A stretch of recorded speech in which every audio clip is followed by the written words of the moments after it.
What is up, boys and girls, children of all ages? It's your boy Chris, and we're back to talk today about some movies. Thanks so much for stopping in, guys. Glad to see you. Hope you're having a great day. Today, we're going to be talking about a movie from 1956 called The Werewolf.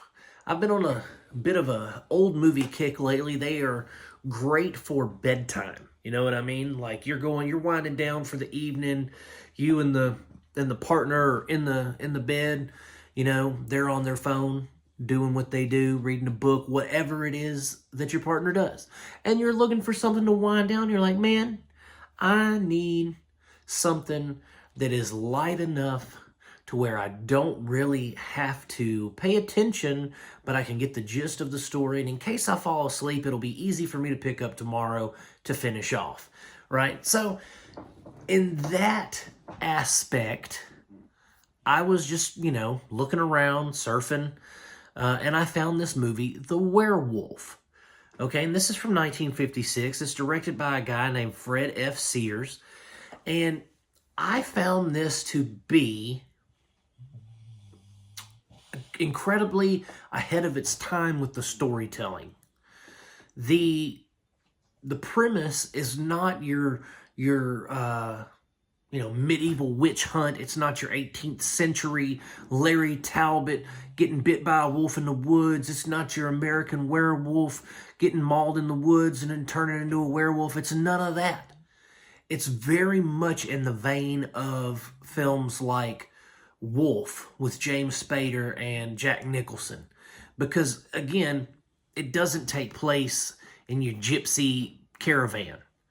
It takes place, a guy wakes up in a small, mountain town, right? He wakes up, he's unconscious, he don't remember nothing.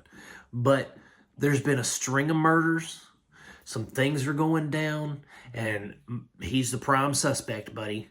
And so the storytelling is very, I feel, ahead of its time because of the way that story is told, of a guy he wakes up, he's not sure what's going on. There are, strange happenings in the town. The townsfolk are weary of him. And, things like, I thought that was just ingenious writing for then, especially when we normally deal with werewolves in that old setting. This was modern. This took place in the 50s, right? So he wakes up in a town in modern times, or at least in modern times for when the film was made. And he wakes up then, and so this isn't horse and carriage. This is very appropriate for the time. So I feel like if I was someone watching it back then, I would be more connected, more engaged. I would feel like it was more real, because that's what you're supposed to do, is suspension of disbelief. Yeah, I would feel like it was more real if it was set in a modern time that I'm living in. So I think they nailed it with that when they wrote this film. The acting is really good. The people are wary of the dude. The guy himself goes between manic and just normal, everyday kind of guy, and manic, and then those special effects.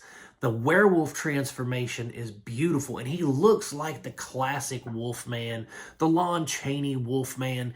He looks great, but it has a more modern update. The teeth look better. The makeup looks more, let's just say he looks more feral than Lon Chaney's Wolfman. But it's a very similar style as far as the look goes.